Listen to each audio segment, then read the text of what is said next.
game. This is Powerball. Good evening, America. I'm Laura Johnson. Tonight we have another life-changing jackpot for you. It's worth an estimated $133.9 million. So get those tickets out. Let's play. That first number up is 24. Followed by the number 63. Tonight we're going to meet the Powerball 14, who won $50,000 playing Powerball. Now for the rest of those numbers, we've got 43, 25, rounding it out with 52. Your Powerball number tonight, good luck everyone, is 21, and your Power Play multiplier is 2. Let's take a look at those numbers one last time. Remember, there are multiple ways to win. We'll see you back here Wednesday night. Good night, everyone. Live from Augusta, we're watching News 1226 at 11.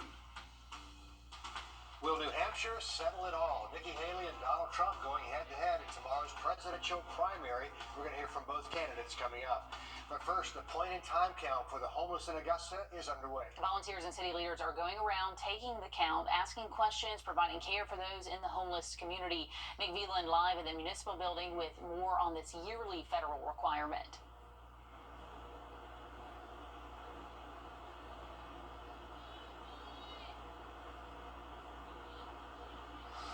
Yeah, Richard and Laura. Well, the municipal building parking lot now is very empty, but it was just very much so packed that you literally just got up and scattered throughout the county as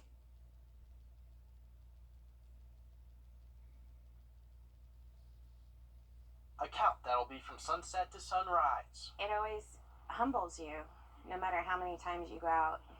You always meet a different kind of person that's been through a different kind of trauma. 165 volunteers coming together. Without them, we cannot do basically this encompassment of the entire county in one night. Walking alongside members of law enforcement, hitting the streets of Augusta. Being law enforcement, it's important for us to know where they're at.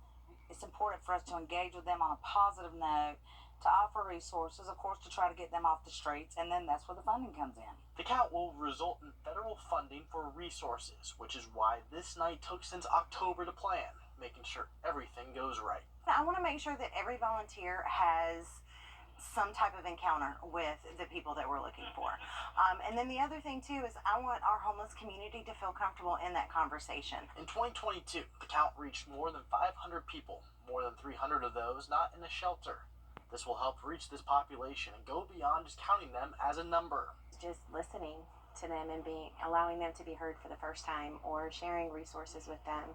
You know, somebody that meets them eye to eye. If they're sitting on the ground, I'm going to sit down on the ground next to them. So we're powerful, and we just have to share that with our community.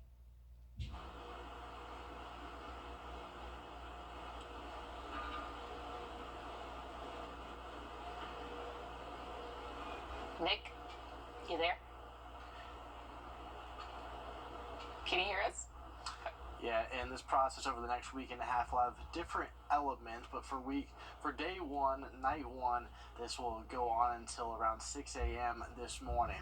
Okay, thanks for bringing this. Gotcha. Can you guys hear me? Yep, gotcha. I think we're on a little bit of delay, but we gotcha. Okay, thank you, Nick. He's live there in the municipal building as they just scattered out throughout the county for that annual count.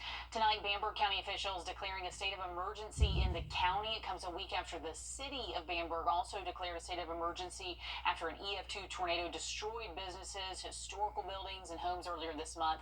On Wednesday, FEMA is expected to be in town to assess the damage and determine if they qualify for assistance. Giving you a live look here now over Grovetown at I-20. Some new changes to that exit right there at exit 190. They're converting that to a diverging diamond interchange. They've been working on it for years. That road work has now been pushed back to February 18th because of the weather, so they are not shifting that traffic pattern quite yet, so we will keep you posted on about that because it's been chilly, Riley. It's been hard to get all this work done when we're talking about the teens and the 20s out there. I know. We had the really very cold Man behind bars tonight after an incident involving him and Richmond County deputies. They say they were called to a domestic disturbance and gunshots on Damascus Road Sunday night. When they got there, authorities say Quandre Davis was holding a gun, telling the deputies they'd have to shoot him. They say Davis fired the gun and ran. Deputies say when they caught up with him, they told him to drop the gun, and that Davis pointed something at them, implying he was going to shoot at them. During the chase, Deputy Diana Santiago fired a shot at Davis while he was running. Davis is facing a number of charges, including 2 counts of aggravated assault on a police officer. Santiago is on administrative leave, which is standard procedure when a deputy fires a weapon. Tomorrow night, Richmond County parents and students can learn more about the new format of the SAT exam for colleges and universities. The exam will only be offered in a digital format starting in March. The session will be live streamed at 6 o'clock on the school district's website. Also tomorrow night, the Aiken County School Board expected to release the names of the superintendent candidate finalists. Last August, Superintendent King Lawrence said he was retiring at the end of this school year. He served as interim superintendent from September of 2019 until he was named superintendent in February of 2020.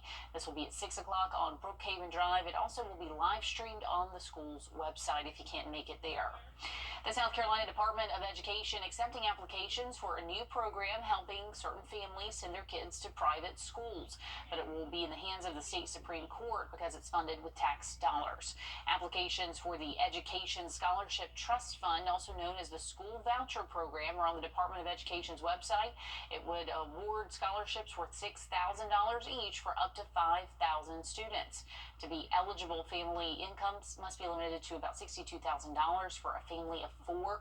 Families who make more than that will be eligible in future years when up to $15,000 scholarships will be available. There are so many instances that we can think of where it's really critical that we give parents the power that they need to get their child the education environment that they need. We just don't think it's right. I mean, we think it's a violation of the Constitution, and I think at some point you have to stand up for what you believe is right. Our Constitution is very clear that says you should not allocate our public tax dollars to private or religious schools. The Supreme Court will hear arguments in the case in early March, just before the deadline for applications on March 15th. If it's upheld, scholarships can be used as early as next school year. Tomorrow, Congressman Rick Allen will be visiting A.R. Johnson for National School Choice Week. His visit's from 11:30 to 12:15. If you didn't know, school choice means giving parents access to various K-12 education options for their children. That includes traditional schools, public, charter schools, magnet schools, and more. A local nonprofit just got a $75,000. 70s by Thursday.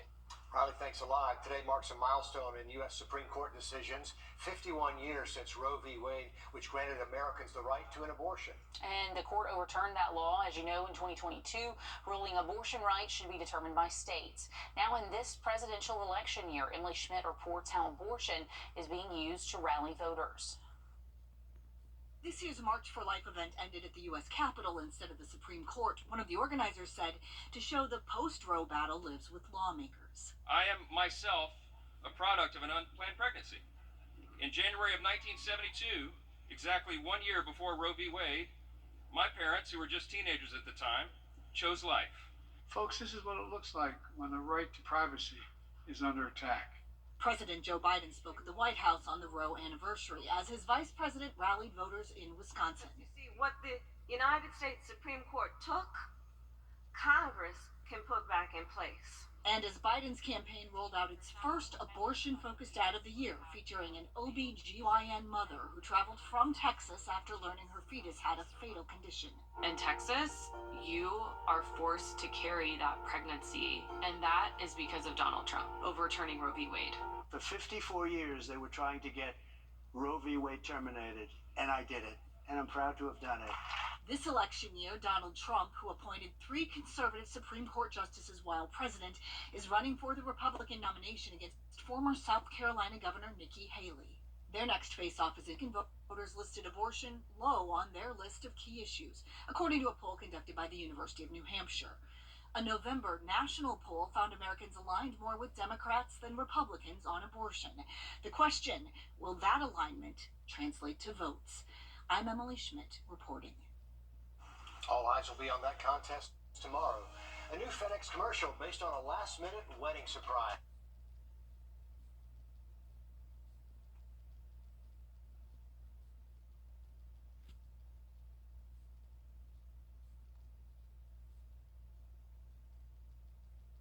We have the story on that, the surprise delivery that one married couple will not forget.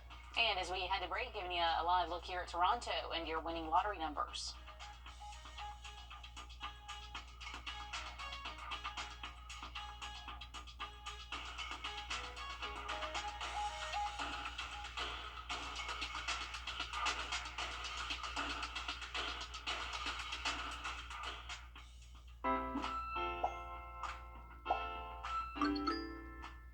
They are some of the hottest videos on. Most clubs open 24 hours.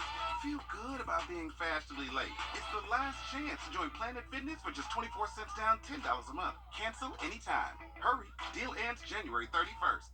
A bride and groom got the wedding surprise of a lifetime in Surf City a couple of years ago. They thought their wedding rings wouldn't be delivered on time until their FedEx delivery driver saved the day. Talk about tension on your wedding day. Yeah. The surprise is even inspiring a brand new ad by FedEx. Ava Brengord has the story. It was a normal day for delivery driver Joe Engel. I was just running my regular route. I had no idea what was in this box. It was a FedEx box. For bride-to-be Savannah Perkins, it was anything but normal. It's been quite a journey. The Perkins wedding rings were delayed to the day of their wedding. Perkins says they were set to be delivered an hour after they say I do. I kept following the notifications for delivery, and it said it wasn't going to be there until 4:30. So last minute, right before we were walking on the beach, our photographer was like, hey, let's just go ahead and put a sign on the door just in case. Engel jumped into action, delivering the FedEx package right to Perkins during her wedding. They said, oh my goodness, it's the FedEx guy, and you just heard like the excitement from everyone. And the bride, of all people, is the one that leaves the altar and starts running towards me to go get the rings. The moment inspiring an advertisement for FedEx called Tall Tales of True Deliveries. Who has the rings? I do. I do. Perkins says she never expected this. I did not plan on this resurfacing 4 years later, so that's been interesting. Engel says the day is one he'll never forget. To make that day more memorable for them means the world to me. We're friends. We talk all the time. And making a friend for life. We've got to meet a good friend now, so we have Joe in our life. It's a great story and maybe an even better commercial for I love FedEx. it. I love it. Somebody in the marketing department was on their A game. Yeah, paying attention to the news. It's brilliant. I love it. And the photographer was right there to document the whole thing, so pretty perfect right there. Never underestimate the power of a good delivery driver. Absolutely. You know? Right, that's clutch right there. The Grovetown boys basketball team is riding. Start something new sales event at Waynesboro Chrysler Dodge Jeep Ram. Rates as low as 2.9%. New Ram 1500 Bighorns, 2.9% for 72 months. If you can't come to us, we'll drive it to you. Good to go Waynesboro.com. Hi, it's Cliff Bennett and 20 for a free brochure. Beat the deadline now through the end of the month. Start something new sales event at Waynesboro Chrysler Dodge Jeep Ram. Get instant credit approval. 3.9% on Jeep Grand Cherokees. Good to go Waynesboro.com. Be advised.